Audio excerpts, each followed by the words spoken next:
Welcome to the Eglinton West Pop-Up Podcast. I'm Dose but at large Clifton Joseph, and we're doing part 2 with Wadi Gad. Wadi, are you on the line, baby? Yeah. I can't see your camera. You can't see me? Okay, I see you. Okay, voila. I'm Stevie Wonder in you, brother. Now I can see you. So, Wadi, in part 1, we talked about you and BLOODFIRE, the band. After having made a success in Canada, principally in Toronto, you decided to move en masse to California.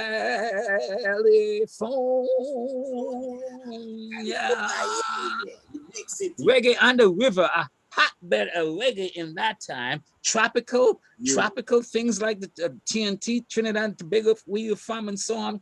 What went wrong, baby? Well, what went right?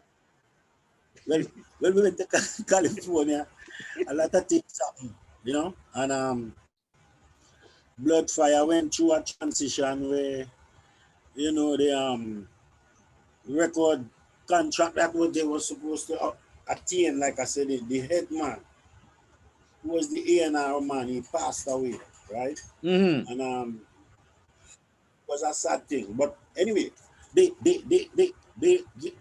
accommodated us for at least a year, right?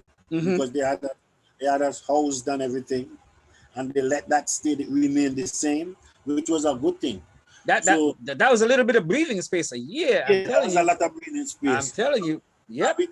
We tried to like, you know, regroup and do things with other people, because other people was interested. At least you could marry some American women, because I understand you 12 tribers love your white women. Yeah, well, at that time it was yeah, I think what year it was, 1984. Yeah, it was 1984. Big. Yeah, a lot of Japhets was in California. Yeah, a lot of Of course. Hey, baby. A couple of the brothers, them, you know, get married and things. Myself get married in California also. Yeah. Did. You know. Yeah. But the music itself, we did a couple of good shows. We took on horn sections, and we did some nice shows with other people. We backed people like Leroy Sibbles to open a club called Kingston 12 in Western LA, which lasted for a good while, and it was one of the major reggae spots in Southern California. One of the bestest. We be in the house band there for at least 4 or 5 years, and that's the period when me and the BLOODFIRE and what really happened during that time. The name BLOODFIRE was owned by Paul Blake and BLOODFIRE, right? The BLOODFIRE posse from Jamaica, and it created a conflict, because we and them had a show at a place called the Palace in Hollywood. Hold on, BLOODFIRE and BLOODFIRE? Yes. BLOODFIRE, posse and BLOODFIRE. That must have been a difficult show, baby. Yeah, and I think that's when the acknowledgement of the two bands was had a conflict, and that's when BLOODFIRE changed their name. Our BLOODFIRE changed our name, but to Jamaica Incorporated. Yeah. I'm sorry, I don't see. I'm sorry, I don't get it. We changed our name from BLOODFIRE to Jamaica Incorporated. As a band name? Yeah, because what happened, Clive, it was me and Clive left, because Tony. But dude, Jamaica Incorporated, that don't sound like a band name to me. Well, that's what Clive was in charge at that time, right? And Clive decided that we're gonna hire 2 more musicians apart from me and him, right? We hired 2 brothers from Twinkle Brothers. Because y'all got to eat. Yeah, because it was about survival at that time. Absolutely, baby. And Tony went to Florida, because Tony had family in Florida, right? I didn't have no family, so I had to make family. You understand? So I broke off, and that's when I formed my band, Jabandis. And that's when the opportunities to all these reggae shows you talking about, you see online at Mm-hmm. Reggae on the River and Sierra Nevada World Music Festival You and played with everybody. and the Maritime Hall and all these people. So that's when the survival mode for me especially kicked in, you know, from those days, because it was about survival, my brother. And like you see, is after all these years, Bridget, is like Wadi God form Wadi God own band and become an artist at that time. From 1988, 1986, I was singing with Bloodfire and playing my drums live, right? And from them time, when I split up with Jamaica Incorporated and formed my own thing, that's when I really start recording and really, as record. as a front man. Yeah, as an artist. Wadi, But Wadi. I was I was a front man singing for my drums. Yeah, Okay. I sing for my drums. Nice one, nice one, nice one. I'm not sure it goes over 100%. Lot of people really lot of people didn't like it, but lot of people bought it because um like I said, it was really was not about me alone. But I had a lot of, Wadi, you can't be a front man unless you're a singer. You can't be a guitarist or a drummer saying that I'm the front man for my instrument. You know I what I mean? used A front man or a front woman is a singer. I used to sing for And my drums for a lot, right? Dick, But okay, yeah, yeah, I hear you. I sing for my vocals, but I'm no singer either. You know what I'm saying? And I must say, a lot of people who make that move fail yeah, because they but can't sing yeah, and but they're not taking any singing lessons. really and truly, right now,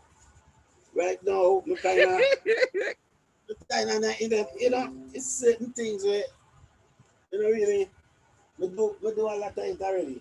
Right now I can't sing. I prefer sing out front, right? I prefer singing front right now. But Mhm. if I play drums, I play drums. But if I sing it out front. Without the drums, you're not doing both at the same time. No. Okay, Wadi, okay, so you establish yourself in Toronto, then you move with the Bloodfire band en masse to California, establish yourselves there, you eventually Yeah. set up your own band, play with everybody and so on, and then you decided to go back to your homeland where you're born, to No, Trinidad and Tobago. no, we're jumping fast, Why? Why, brother? You running away from California? No, to tell you the truth, um, is other things happen that make me be in Trinidad right now. You know what I'm saying? Personal things that you want to talk about, or what can you say? It's certain circumstances that have me in Trinidad right now, right? Dig.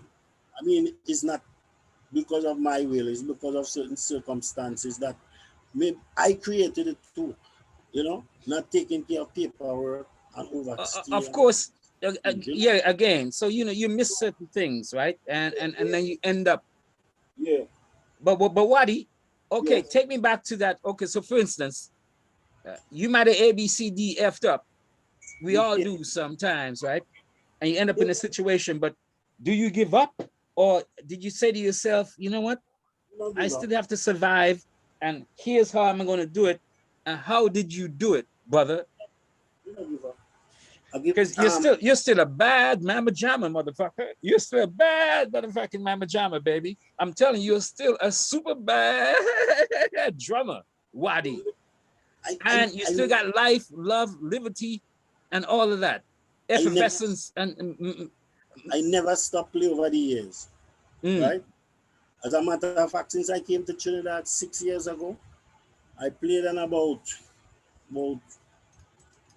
14 or 15 different projects. Some of them is single and rhythm projects, but some of them is albums also, right? We have producers like D Rebel, Dominic. We have an album out there called Luminaries, Volume 1.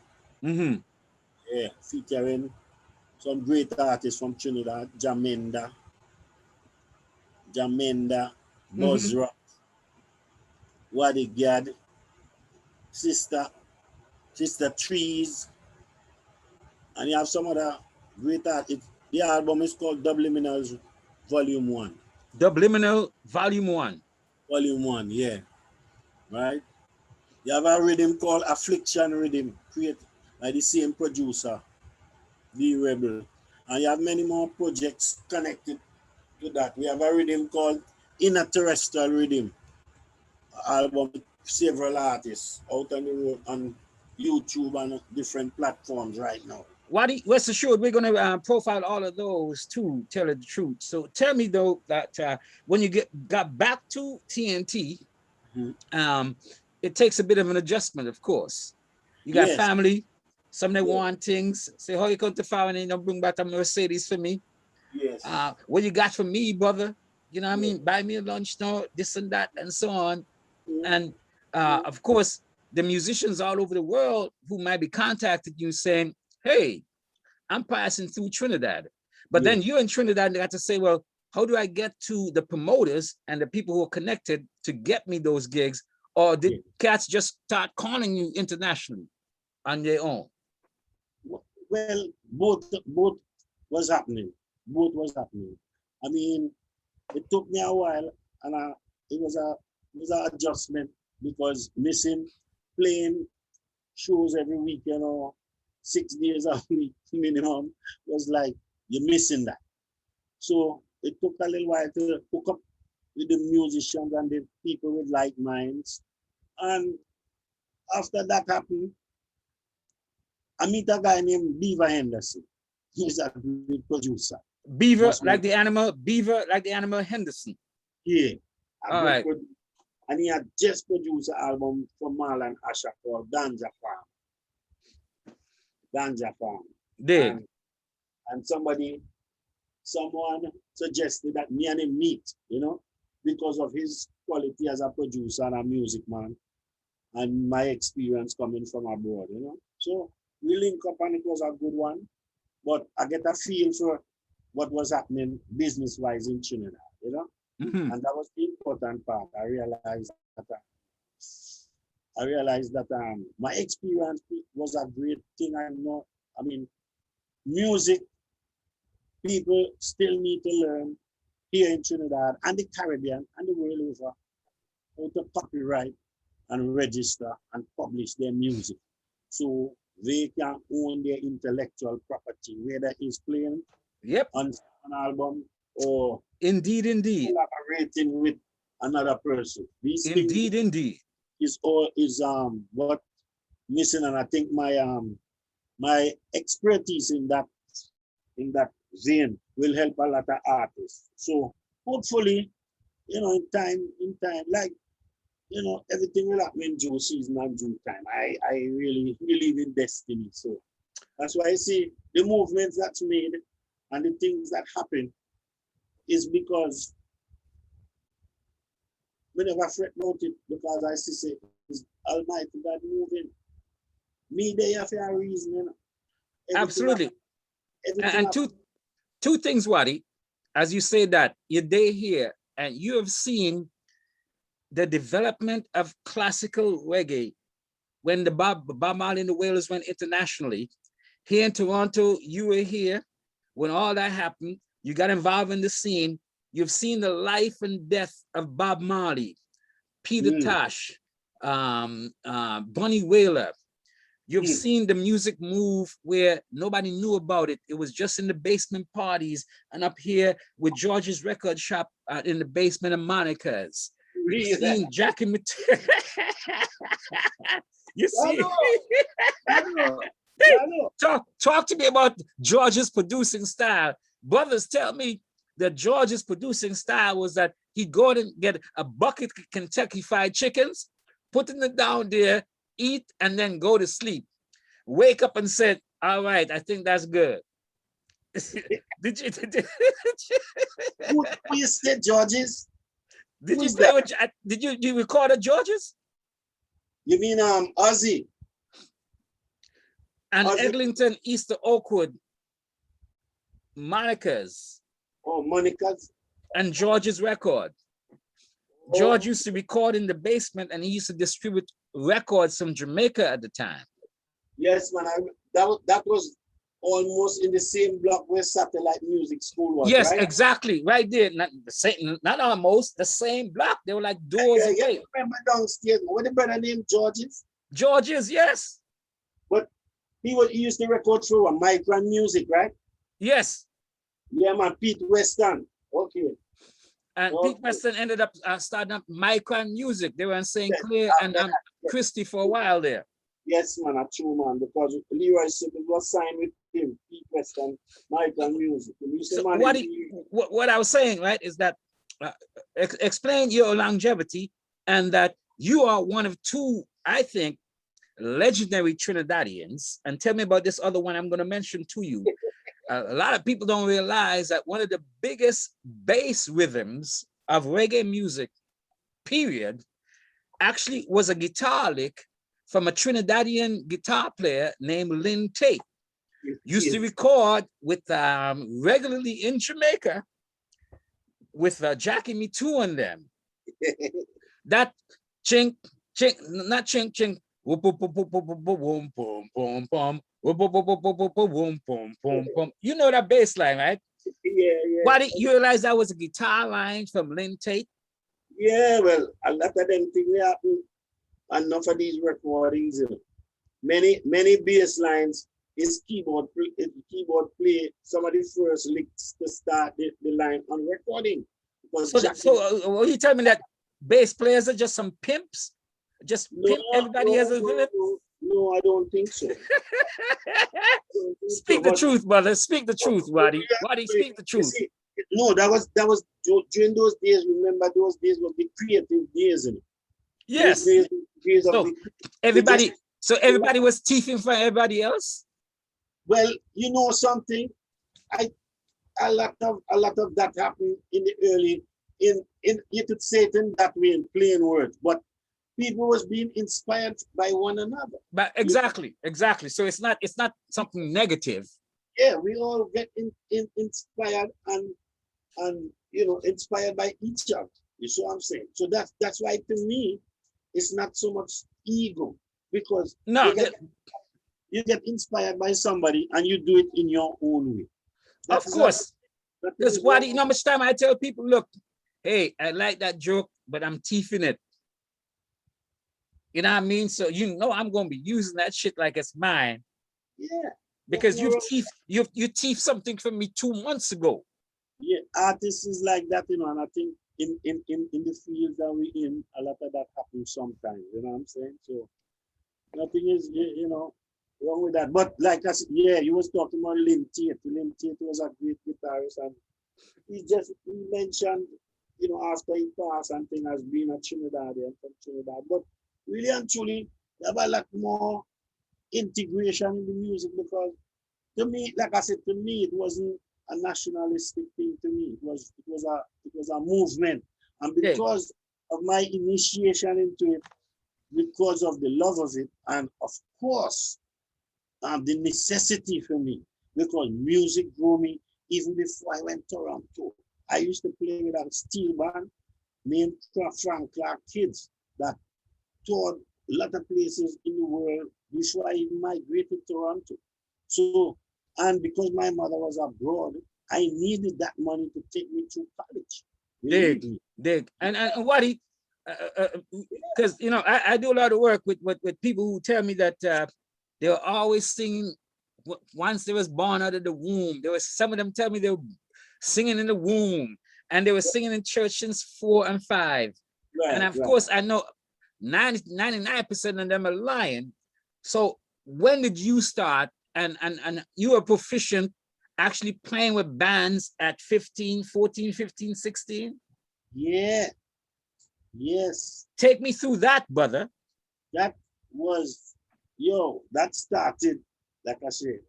Well, you see, like some people say, this man, I sing from my barn. I do this from my barn. Dig.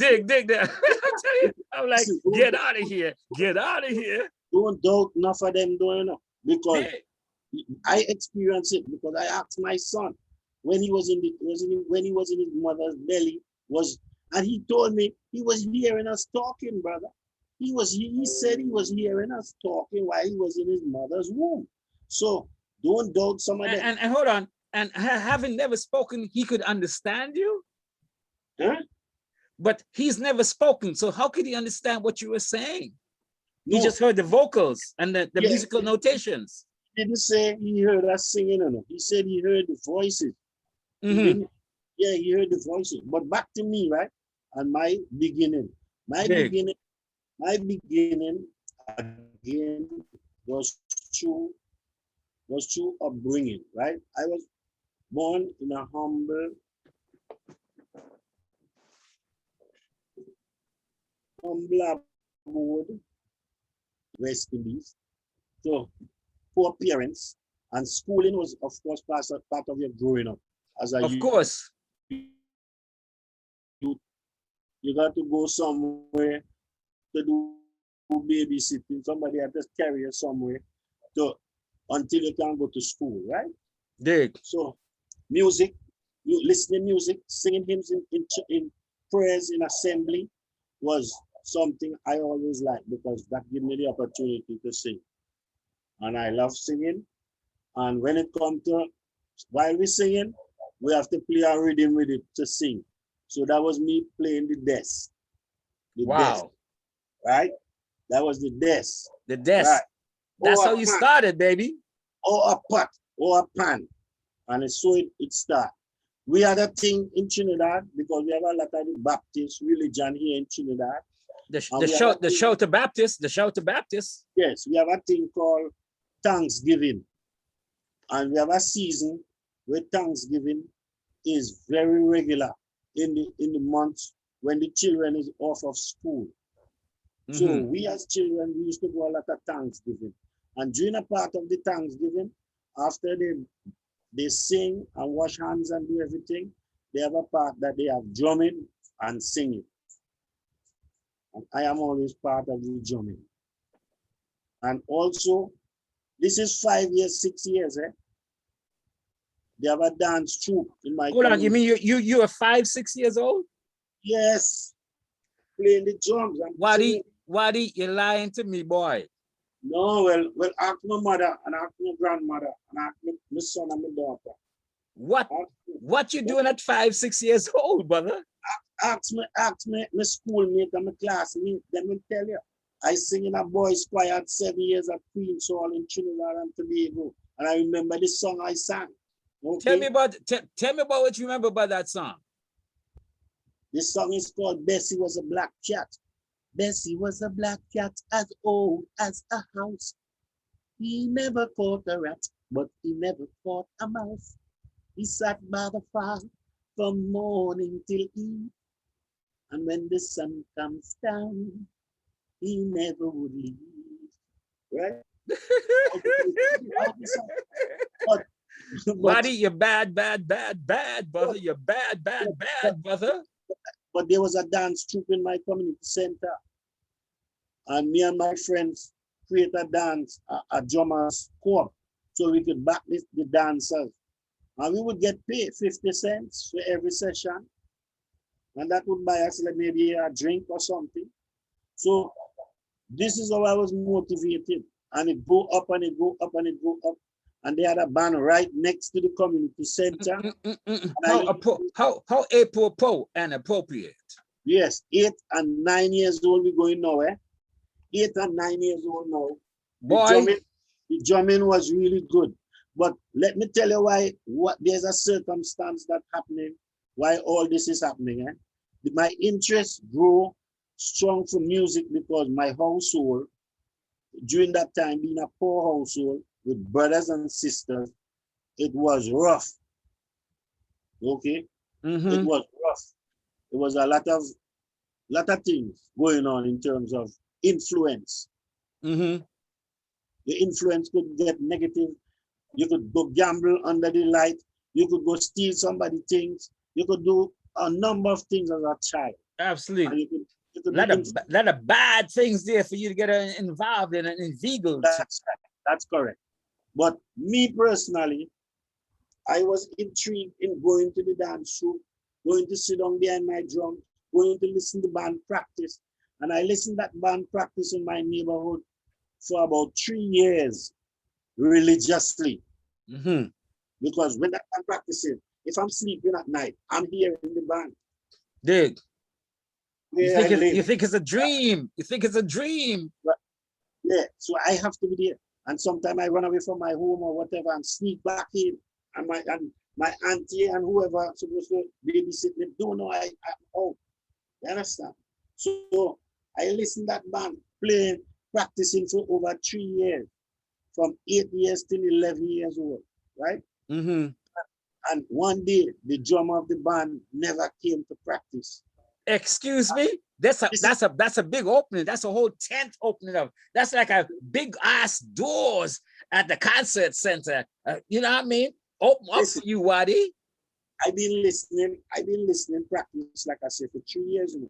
Listening these big men talk about augmented chords and suspended seventh and diminish and all these big words in music, brother. You understand? And you knew what the actual notes were and the moves were. I'm telling you. And the moods, because we had a organ called a B3 Hammond. Oh, of course, that's a classic. You know, Kingsley Etienne and my man John T. Davis in this country mastered the B3 Hammond, baby. B3 Hammond, right? So that day the drummer never came to practice after about 3 days of not being attending practice and me watching what's happening. And on that 4th day, brother, and I noticed everybody's kind of in a sulky mood, and they say, "Man, look like we can't practice again today." And I, over the window as a little boy, I said, "Hey, let me do that." And everybody said, "Yo, man, big man, keep watching over the window, boy. You ready for this yet?" And you know, one day is a percussion player say, "Hey, give him a try." And they say, "All right, come wrong." And I went wrong, brother. And that was it from that day. I didn't become the drummer, but I become the apprentice, because the drummer Larry, he start coming because he hear that, yo, the youth man who over the window, the man start playing Larry, you're going to lose your job soon. And you know, that man end up quitting after a good couple months. Yeah, he ended up quitting the band. And I became the sole drummer for the band now. So now I realize that I have a responsibility at 13 years old. Yeah. And I grew with that band, brother. And that band take me through college. I went 6 years through college. And when I reached 20 years, that's when my mother sent for me. And that's when the story continued. But all those times is where it started from, bro. That's where it started from. Right there in Monrepo Mover. Yeah. Mover Anglican School. The Monrepo Mover. Yeah. I notice your volume gone down. Yes, Wadi, I'm still here, brother. I'm still here. So, okay. You and the drummer, was he friendly to you though? Because of course, you were like the young upstart. That he was friendly with me. That's one thing. We didn't he didn't create no rift, because I know my place. You know what I'm saying? I knew my place. And the thing about it, I learned, because that drummer, he was also one of the lead singers of that band too. That drummer, Larry Dunno. Wow. Wadi, I'm from Antigua and Barbuda, and for years, I thought that Fela Ransom Kuti was a Trinidadian Calypsonian, because in 1970, they had, Fela had a big album that was playing in Trinidad and playing all over the Caribbean. And it was so, pardon? Africa 70. Yes, Fela Africa 70. Live. I thought that Fela was a Trinidadian Calypsonian until I moved to Toronto in 73. And then after that, when so-called world beat came popular, that I realized that Fela is a Nigerian. Yeah. And I noticed, for instance, in Trinidad, especially over the last 5 to 10 years, there has been a lot of Afro beat. Karen, what's her name? Karen, when elephants fight and so on. There've been a lot of musicians in Trinidad that are using Afrobeat rhythms, Yes, the yes. guitar That and so is, on. Explain that connection to me from Fela, Africa 1970 to what's going on now in terms of that influence in particular. yeah, well, that album was very, very, very, very influential in my growth because the drummer who played on the album is a white South African called Ginger Baker. Ginger Baker. Wow, I didn't. You know what? I didn't realize that. I didn't realize that. Yeah, the Ginger Baker, well, you know, say we Caribbean people have all kind of African roots in truths, and in the music, you can hear the similarity in Fela's music and the connection with Calypso. So I think that's where a lot of Calypsonians get their horns and their heavy driven horns and their counter melodies from like Fela. Because remember, Calypso was still recording even before Fela. You know? Calypso recorded before Fela recorded that album. Oh, of course, from a long time. In fact, and the steel band. In fact, one of the first recording was from an Antiguan steel band, Hell's Gate. Yeah. Back in the day.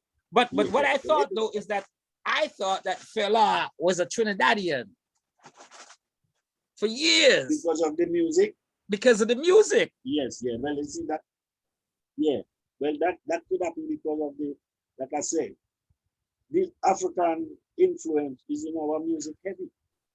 We can relate to a lot of African rhythms in terms of their music also.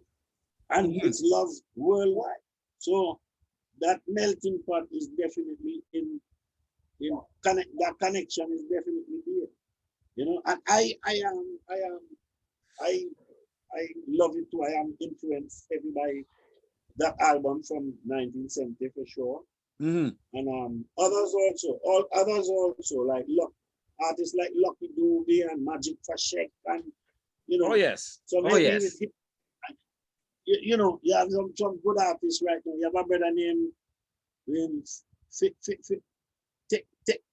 Tekunja Fuli from Africa. Tekunja Fuli from Africa. He sings in many different languages. Great artist, powerful artist. But they sing about the revolution and the things that matter right now in this time, you know? Yeah. Another question. This is I'm trying to get to elements of your Calypso soca side, right? Let me try to get into it with this question. I think that they've been very unheralded. The horn sections, to me, are probably the most important part of a Calypso band. I myself marvel that they sometimes can have horn sections of 12 deep. Yeah. And that anybody, any even little rinky-dinky guy trying to go into the studio, he have a horn section of about 6-7 people. Yeah. What's the importance of the horn section in Calypso in the Caribbean? And do you think that they've been given their props? No, they're not giving up them props at all. But the horns is one of the main ingredients in Calypso and Calypso music. Not soca so much, but Calypso. Because it creates different melodies. So a particular artist may have a song where he's really saying in maybe 2 or 3 melodies, but the horn line creates like maybe 21 melodies through the whole song, you know. And then, you know, these horn players, they are writers. So they write their parts for each other and then, you know, it sticks. So it becomes like the lead part in the song. It's just like in the days of ska also too. You know, the horns was like the main ingredients in creating the melodies. Some of them instrumental, enough of them instrumental is created by the horn. Because a lot of times your horn can make your tune or kill it. Well, I wouldn't even say kill it. We would do it better because horns always add something to any music, whether no matter the genre of music, you know. Horns, in the days, horns is always in James Brown band. I mean, James Brown maybe sing 2 verses in his song, but the horns is driving the music, and the horns is a great integral part of any music, brother. And I will go further. I will go further. Wadi, not to cut you, but I'm cutting you like a Gillette or a Wilkinson blade. That not only the horns, the bass, the drums, especially to me, means that you have to be able to play those. When I was playing, working on with Devin Horton and Leland Allen and others, where we had to have somebody who could play some funk. A lot of the reggae brothers didn't want to play some funk. I said, okay, can you play a little bit of jazz? Okay, no, I don't want to play no jazz. Well, can you play some soca? So reggae, funk, jazz, and soca. What are for me as somebody having them behind me playing, that I see a lot of similarities. So how is your movement? And I don't know you as a funketeer so much, brother, but how you with funk, reggae, soca, jazz? Well, yeah, the similarities in just not just you as a drummer, but the bass and the horns too. Well, you did ask me a question earlier about my soca days, right? I did record with Trinidad Steel Orchestra in 1980, 1981, 82. Record with Trinidad. We record a song by Chuck Mangione, and we record a calypso, and I record with Moja, a calypso called Juve in 1981 and 82. That came to Trinidad and became a big hit in Trinidad, and a music called reggae music with Moja also. So I did that, and I also recorded with the same Dimension Brass, and I did some other recordings with other artists, but probably was released when I didn't have no knowledge of. But, yeah, but like you say, the horns in relation to the drum and bass, and yeah, well, drum and bass is always an integral part of our music, and with the horns creating what they do, drum and bass have to be definitely relating to it. And of course, as an island person, all these genre of music was always under our belt, because, like I say, during the years before reggae, we were surviving. And after reggae and during reggae, we're not as the American when it comes to their funk, but we could do a thing when it comes to that. We could do a thing with little jazz. We could do a little thing when it comes to soca and calypso. That is our thing, we know that. So, well, you know, it was all, like I said, the school of music I came from was one uni-genre musician. You're playing bossa nova, you're playing all kind of things, you're playing all kind of music, right? Yeah, we play sports from them times, we play everything. It's just that when we went in the reggae field, just like you say, my observation was that a lot of musicians, especially drummers, they wouldn't touch calypso at all, but they wouldn't touch jazz or funk. Dig. They wouldn't go their way, you know, they're the reggae drummer, that's it, you know. But, you know, I tried and dabble in everything, you know. So what's your style, brother? Like, how do you start? Like, for instance, for those of us who know a little bit of music, like I do, a very little. For those who know a lot of music, and for those of them who really know drummers, who know jazz drummers, who know hip hop drummers, you know, all kind of different drummers. How do you explain your style to all of them in terms of what you do, brother man? Oh Lord, my style, Jen. My style. What is your style, Wadi? I know, brother. My style My style can be like Carlton Barrett. One day, one night, depends on the artist I'm playing with. Many times I'm playing with artists like the Abyssinians. Right? A collection of music. The drummers that played on their collections of music is people like Carlton Barrett played quite a few songs, and you have people like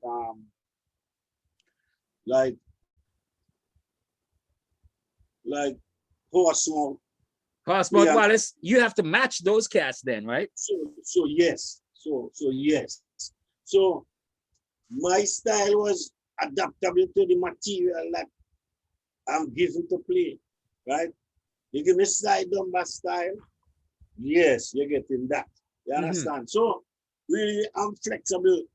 And then you give me down, I play with people like Maccabee, right? I have to learn Maccabee out of England, out of UK there.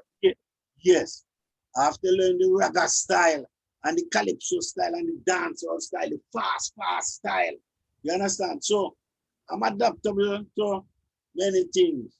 And then, like I say, you come to the Linval Thompson, which is, you know, people like John Jolaw's production. So, you know, the kind of style is what kind of style you get in open snare a lot, you know. So, and then you're getting a few one drops. So, what the Gad style is versatile. See, versatile. You play everything. Yeah, just man. about. Yeah, man. All right. In my career, right?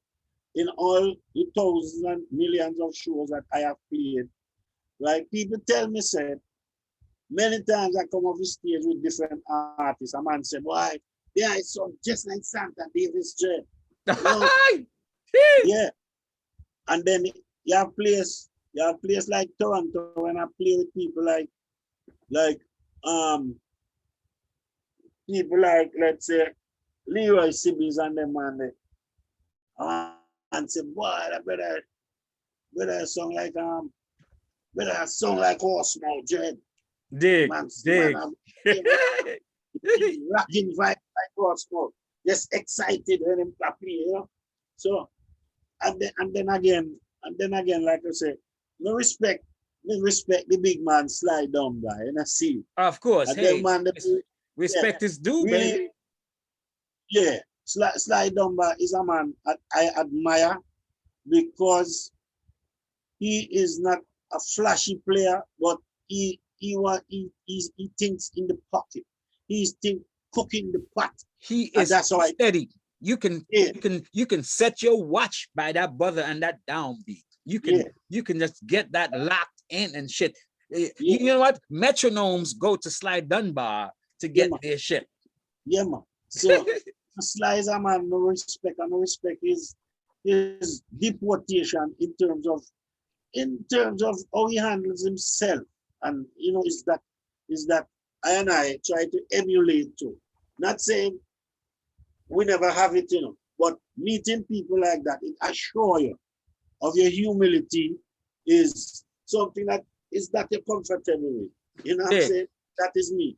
It's like I never really class myself or have this great ego about myself, you know, my brother, in telling the truth. So question like what you ask me, like my style, like me say, is a wide world, and I say you have forerunners like Sly Dunbar, Santa Davis, and Horsemouth who set it already. You know me, I say, somebody that's learned from the discipline from everybody and to do it, and that is the driving force behind I music career in terms of, you know, my drum. I love my drum. I love playing it.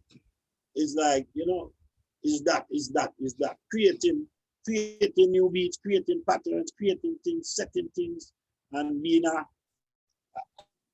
rock. You know? Dig. I got two questions for you, and I'm gonna get back to end it with you again, and I hope you're cool with them. One is, it was a bit controversial when Sly and Robbie cut their locks. What was your response at the time? Yeah. Yeah. You know, my brother, A lot of Clifton, people have cut their you know locks too, this, right? Over the years. you know, these things don't trouble me in Clifton. These Mm-hmm. things don't trouble me. It troubled Yeah. other I people. It well troubled other people. well I but they come forward though, right? Yes, Yeah back into man, the fold. fear and locks and everything they can come back, man. Can come back. It's a person, yes, spirit have much more to deal with you, who you are than your locks. You know, me have some question. All right. But like I said, you have Mm, many people and many rastas who really hold on to that still. You understand? dig. We Me talked about personally, earlier the importance. me personally, you see what I go on, right? Of course, you got locks all the way down. Yeah, you see what I go on. Me not really, me not cut that still. But it's that choice. You know what I Of mean? course. We talked about you, Wadi God, and Lynn Tate, two stellar Trinidadians that go down in the pantheon of reggae luminaries. I'm going to shift to you another island, which is just down from Antigua, Dominica. Ooh. Now, it seemed to me like I've seen some of the baddest drummers with Alpha Blondie and in Europe with a whole bunch of cats. Tell me about them Dominicans. Well, well, the first one I want to flash pan is my brother Nassau Fountain from the mountain. Mm-hmm. Right? He's a chief musician in the Dominican region, and he's my virgin. Nassau Fountain, look up for him. Coming from the mountain. Yeah. Nascimento. But yes, Dominica is a place that is rich with culture and with everything nature-wise. A lot of musicians come out of there. You're right, nature-wise too. It's probably the most greenest, yeah. place in the Caribbean in a way. Yeah, man. It's the nature isle of the Caribbean. I went there in 2011. That is a long story. Mm-hmm. I went there in 2011 and it was a beautiful stay. I spent 1 month, but I played the Creole Festival with a great artist called Nelly Starr. Rest in peace. Oh yeah, Nelly Starr. That was a tragic situation there. That the end of it. Yeah. R.I.P. Really. Yeah. Well. The virgin who was with Nelly during that time. The virgin was from the band Boom Shaka on a 10-year journey of I journey. You know. Mm-hmm. So, like I say, it's a place when I went to, man, I really I see the beauty of things, the fullness of Rastafari. And it was a most blissful time. And I just came from America, eh? Yes. So you were really into it. Yeah.